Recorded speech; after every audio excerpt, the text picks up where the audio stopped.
नमस्कार। प्रस्तुत हैं अब हम कॉन्स्टिट्यूशन के बारे में अपना सेकेंड लेक्चर लेके। पिछले जो लेसन था जहां हमने ख़त्म किया था वहां हमने बताया था कि किस प्रकार से कानून बनाने का अधिकार संसद के पास है और ये अधिकार सरकार को संविधान की ओर से मिला हुआ है। और इसमें हमने बताया था कि संविधान का एक बड़ा काम है ये स्पष्ट करना है कि समाज में निर्णय लेने की जो पावर है वो किसके पास रहेगी और सरकार कैसे बनेगी। आज हम बात कर रहे हैं सरकार की शक्तियों की सीमाओं पर, क्योंकि ऐसा होता है कभी कभी नियम बनाने के ऊपर कई बार कई टकराव खड़े हो जाते हैं।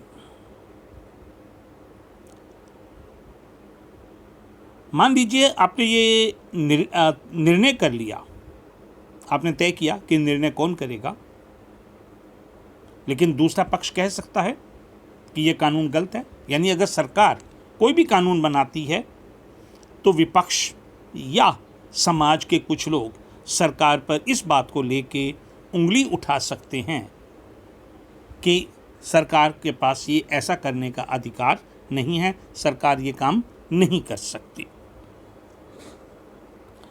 इसी तरह से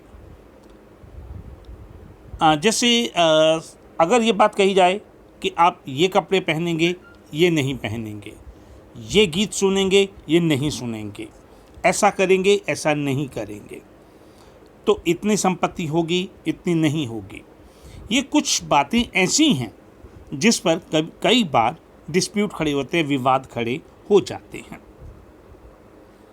तो अगर सरकार नागरिकों पर कुछ खास किस्म के प्रतिबंध लगाती है तो स्वाभाविक है नागरिकों को ऐसे जो नियम हैं वो गलत लगेंगे। उदाहरण के लिए, अगर किसी व्यक्ति को अरेस्ट किया जाता है तो संविधान में एक प्रोविज़न दिया गया है कि उस व्यक्ति को गिरफ्तार करने से पहले उसे गिरफ्तारी का कारण बताना ज़रूरी है। सरकार किसी भी व्यक्ति को मनमाने तरीके से गिरफ्तार नहीं कर सकती। अगर ऐसा सरकार करती है तो स्वाभाविक रूप से वह कानून का उल्लंघन कर रही है। अगर सरकार ऐसा कुछ करना चाहती है तो उसे एक विशेष नियम का पालन करना पड़ेगा, एक विशेष सिस्टम को फॉलो करना पड़ेगा। इसलिए सरकार का ये काम है, संविधान का ये इस तीसरा सरकार नहीं संविधान का ये काम है कि वह सरकार द्वारा अपने नागरिकों पर लागू किए जाने वाले कानूनों पर कुछ लिमिटेशंस लगाए। और ये जो लिमिटेशंस हैं ये फंडामेंटल होती हैं, बेसिक होती हैं, और सरकार उस प्रोविज़न को कभी भी नेग्लेक्ट नहीं कर सकती, उसका उल्लंघन नहीं कर सकती। संविधान जो है ये सरकार की शक्तियों को कई प्रकार से सीमित कर देता है। और सरकार की शक्तियों को सीमित करने का जो सबसे आसान तरीका है वो है कि नागरिकों के अधिकारों को, और खासकर मौलिक अधिकारों को, संविधान में ही स्पष्ट कर दिया जाए। अगर नागरिकों को अपने अधिकारों का पता है, लोग अपने अधिकारों को लेकर जागरूक हैं, तो सरकार कभी भी सीमाओं से बाहर जाकर काम नहीं करेगी, कभी भी अधिकारों का उल्लंघन नहीं करेगी। लेकिन इस प्रकार की व्याख्याएं जो हैं वो संविधान में समय समय पर बदलती रहती हैं, चेंज हो जाती हैं। लेकिन अधिकांश संविधानों में, जितने भी कॉन्स्टिट्यूशन हैं, उनमें मौलिक अधिकार तो निश्चित रूप से पाए जाते हैं। तो अगर सरकार ऐसे कुछ अधिकारों का उल्लंघन करने का प्रयास करती है, जैसे आपकी विचार अभिव्यक्ति या भाषण की स्वतंत्रता है, अगर सरकार ऐसा कुछ करने का प्रयास करती है तो नागरिकों को इस बात का अधिकार है कि वो न्यायालय के माध्यम से अपने अधिकारों की सुरक्षा की बात कर सकते हैं। अब प्रश्न उठता है कि समाज की जो एस्पिरेशंस हैं और उनके गोल्स हैं वो क्या हैं। जो पहले के संविधान थे, पुराने संविधान, उनमें केवल निर्णय या निर्माण की शक्ति का जो डिस्ट्रीब्यूशन था, वितरण था, वो सरकार की शक्ति पर प्रतिबंध लगाने का काम किया करता था। लेकिन 20th सेंचुरी आते आते, 20वीं शताब्दी आते आते लोग अवेयर हुए, दुनिया भर के संविधानों में सुधार आया, उनमें परिवर्तन आए। और ऐसा ही एक उदाहरण है भारत का संविधान। और यह संविधान हमें एक ऐसा स्ट्रक्चर प्रोवाइड करता है, एक ऐसा ढांचा प्रोवाइड करता है जिससे सरकार कुछ जो पॉजिटिव वर्क है, सकारात्मक कार्य है, वो कर सके और जो सोसाइटी की एस्पिरेशंस हैं या उनकी जो आकांक्षाएं हैं और उनको लक्ष्य है उसको वो अभिव्यक्ति दे सके। भारत के संविधान में इस तरह के कुछ नए प्रयोग किए गए और जो समाज के बीच में विभिन्न प्रकार का जो अंतर है उसे भरने का प्रयास किया गया। क्योंकि सरकार का काम केवल प्रतिबंध लगाना नहीं है, वह संविधान जो है सरकार को एक समर्थ, कैपेबल और पावरफुल भी बनाता है। जैसे अब हमारे देश के अंदर एक ऐसी इच्छा है कि हम ऐसा समाज बनाएं जहां पर कास्ट के बेस पे, जाति के आधार पर किसी प्रकार का भेदभाव ना हो। तो अगर हम इस प्रकार के भेदभाव को समाप्त करना चाहते हैं तो निस्संदेह हमें सरकार को ऐसा करने के लिए शक्तिशाली बनाना पड़ेगा ताकि सरकार उस भेदभाव को खत्म कर सके। अब अगर आप दक्षिण अफ्रीका का संविधान देखें तो दक्षिण अफ्रीका में जो अपार्थीड है, नस्ल के रंग के आधार पर जो भेदभाव है, ये वहाँ पे अक्सर पहले बहुत पाया जाता था। लेकिन जो वहाँ नया संविधान बना उसमें इस प्रकार के भेदभाव को समाप्त कर दिया गया।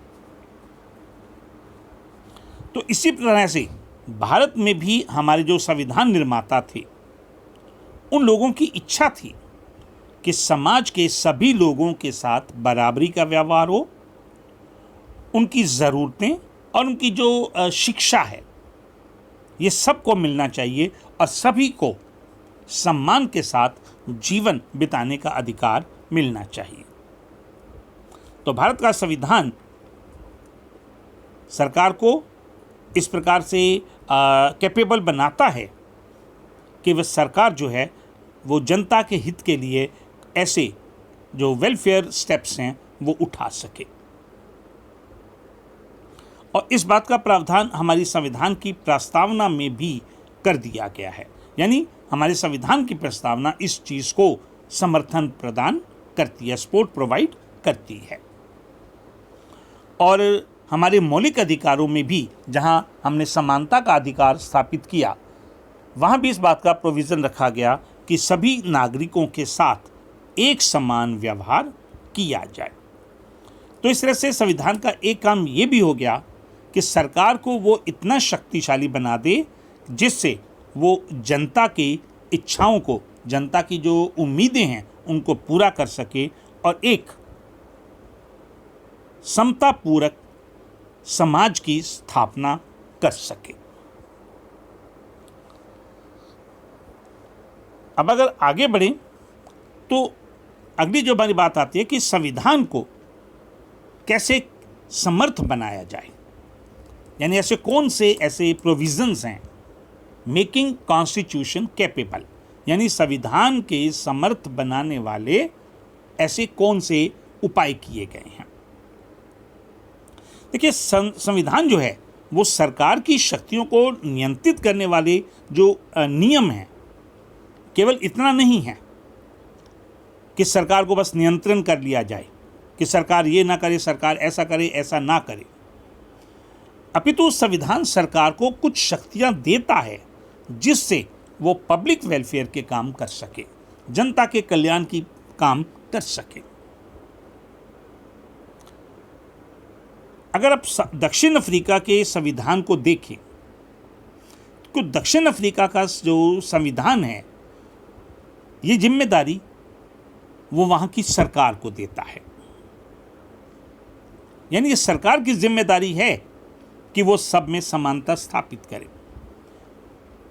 और वहाँ का संविधान सरकार को जैसे एनवायरमेंटल प्रोटेक्शन है, पर्यावरण संरक्षण, उसको बढ़ावा देने के लिए, और अगर किसी के साथ भेदभाव किया जाता है तो उस व्यक्ति को भेदभाव से बचाने के लिए या समूहों को भी इस प्रकार से भेदभाव से बचाने के लिए कोई भी कदम उठाने का अधिकार जो है वो वहाँ का संविधान सरकार को देता है। आपको ये भी ध्यान होना चाहिए कि इस दक्षिण अफ्रीका के संविधान में नागरिकों को पर्याप्त आवास और स्वास्थ्य सुविधाएं देने का भी आदेश दिया गया है।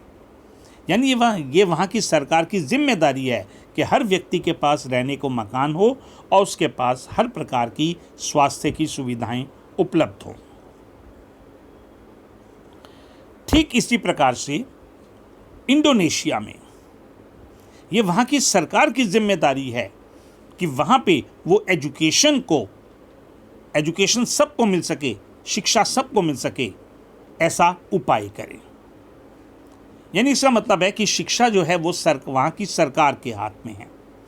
और इंडोनेशिया का कॉन्स्टिट्यूशन इस बात को इंश्योर करता है, सुनिश्चित करता है कि सरकार गरीब और जो अनाथ बच्चे हैं उनकी भी वो देखभाल करे।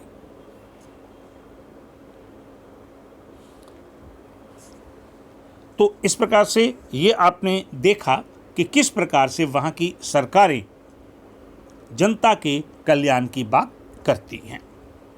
तो मिलते हैं अगले चैप्टर में राष्ट्र की पहचान को लेकर। तब तक के लिए धन्यवाद।